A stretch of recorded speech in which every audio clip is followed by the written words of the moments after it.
Welcome to another edition of GW Unspoken, coming to you from North Brisbane, and here we discuss the stuff we don't typically talk about, but probably should. And had a bit of a conflicting week this week, bit of a tough week, and I know some people are having the same problems out there, having good weeks and bad weeks, and life's never a nice straight line to success, unfortunately. But there's a real challenge in my brain, I suppose, because having a fair bit of background in neuroplasticity and understanding as working for stronger brains and understanding why we do certain things and how our mindset can change everything. There's so many times I had good intentions, but things just weren't going straight. And I don't know whether you as a listener is feeling the same way. And is there some things or some problems that are still, I guess, having a go, or really having a go where you cannot think straight, or it's frustrating you and you can't get past a certain part. And you know that it's all about mindset to get it right, but it just doesn't work. So what's the answer? And it was like a penny dropping moment this weekend, just lying in the bed and had the daughter beside me, and she was just doing we were just having some quiet time, and she was just doing some reading herself, and I was in a book and I was looking at Anthony Robbins' book, and he talks about values.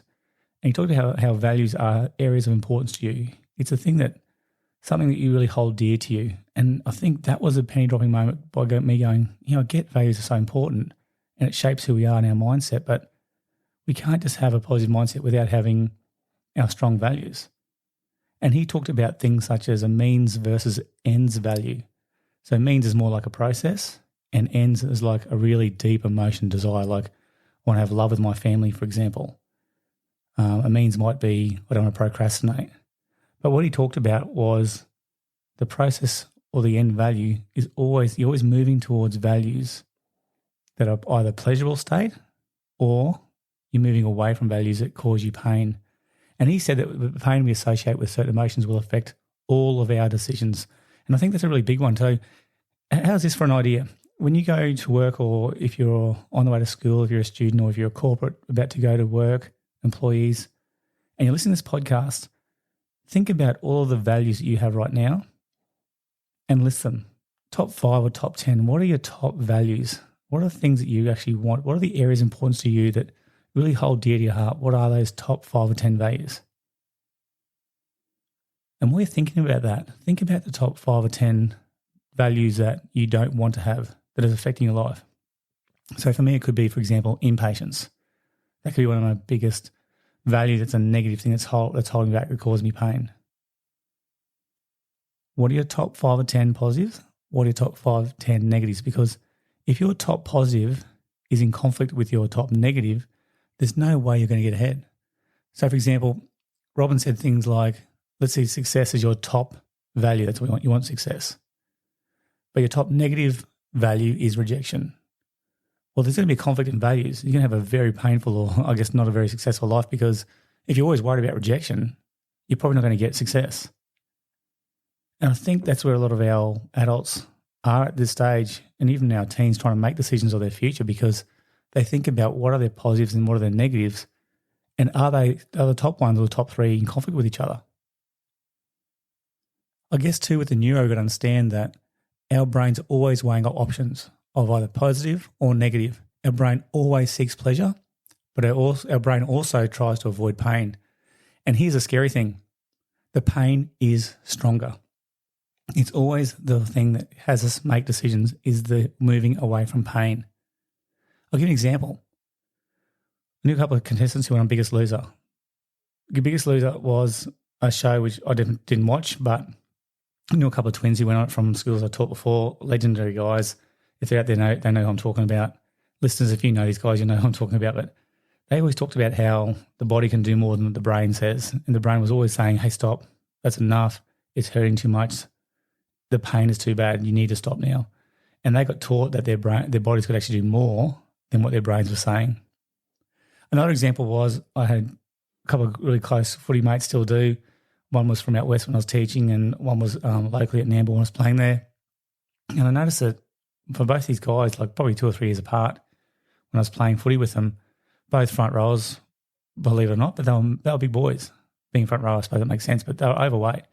And what I found was, I ran into both these guys probably 6 months apart, and then I actually saw them, and I saw them on different days, but they both lost a heap of weight, like 20 or 30 kilos minimum. And And one guy I'd only played with probably 6 months ago, and I actually went up to him. I was nervous to say, what happened if have you ended up man surgery?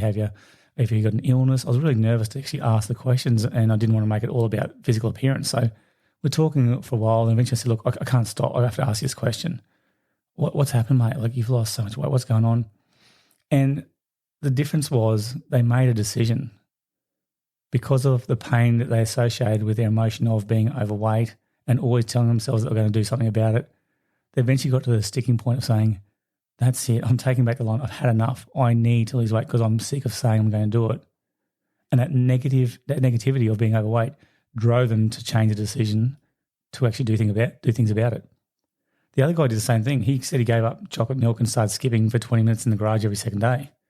And I was like, yeah, okay, no, what really happened? He said that was it. I was just sick of it. Sick of me saying I was going to stop eating or feeding my face full of junk food, till eventually I got to the point of pain saying, that's it, I've had enough. So I think it's really important that we do that. What are some of the things that you can actually look on your list of values that are positive?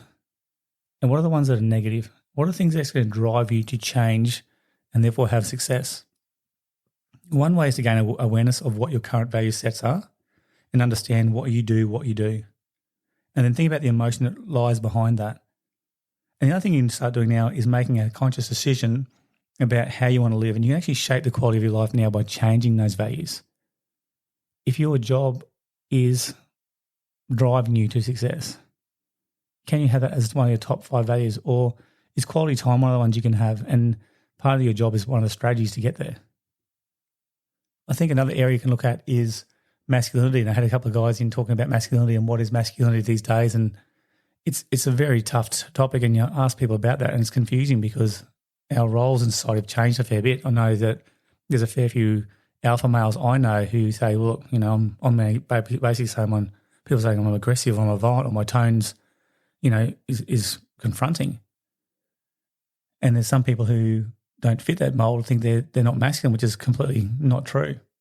If you look at the circle of trust model, they say that, men and women, but significantly men in people's lives should be bigger, wiser, stronger, and the last one, most importantly, is kinder. So what is it to be masculine these days if you're looking at values? So I'm talking to the guys out there, for example. What does it mean? Are you part of those 4 things of the circle of trust? I was talking to a guy today at the hairdresser and he said, nice young bloke, he's about 27. He said, look, I just think to be a man these days, you've got to have all bases covered. You can't just go to work and say, I'm a provider. Those days are gone. You need to be engaged. You need to be taking on all the areas and responsibility of the household. And look, I'm not naive. I know there's people out there who, don't have their kids all the time or less than half time. And maybe they're not even in their kids' lives, unfortunately, for certain circumstances. I'm sorry for people who are out there listening about this. But what are some of the things that men can do to actually show their masculinity or be that present for their kids? Is it quality time?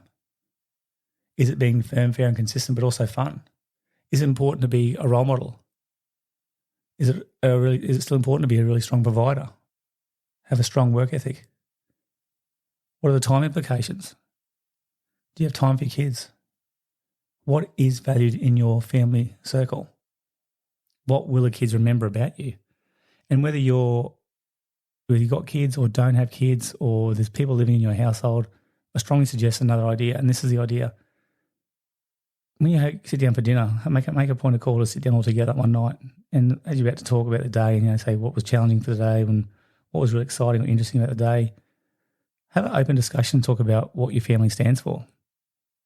And just say, look, if someone came into this household and they didn't know us and get to talk for 1 or 2 sentences and say, what does your family actually stand for? Could you actually answer that? Could you say, well, this is what we actually, our values are integrity. We say what we do and do as we say. It's full of love. It's full of laughter. We actually value each other equally. We have time for each other equally. Will everybody have a decision or talk? What are some things that your family values or the people you live with value? Husband and wife, could be just partners. What is it? There's a book out there called 10 Things That Girls Need Most. And one of the chapters there is money for males or significant others in people's life for the kids. And that was a complete game changer too. I think there's about 10 questions in one chapter to see how you're relating with the kids. And having girls, it was really important for me to go through that chapter. And there were some things I thought I did really well, such as listening. And I think that's a really core value. But the girls were saying at the time, I don't think you listened, Dad. And I didn't really drop to him and he's going, I thought this was the best value. I don't want to think what the other ones now are, if that's the worst. But it got me to think about, having those open discussions and having those kids, I guess, have those equal values, have their buy-in to actually talk about those things. I want you to think about what your values are. When you listen to this right now, what are your positive values? When you get to work, when you get to school, wherever you're going for the day, finishing your walk, when you get home over brekkie, blank piece of paper, write down 5. What are your 5 top values? And what are the 5 values that cause negative emotions, the ones that cause pain? Have a look at them and then think about, is there ways I can restructure these so I can have a positive life with some direction and therefore I have a positive life moving forward? It's a fair challenge because we usually have our values locked in about where we have our beliefs. It usually comes from the way we were brought up, our association, who we used to hang around, even who we hang around now. It's your life. Think about those 5 values for positive and negative and see if it makes a difference to you. Thank you for joining GW Unspoken.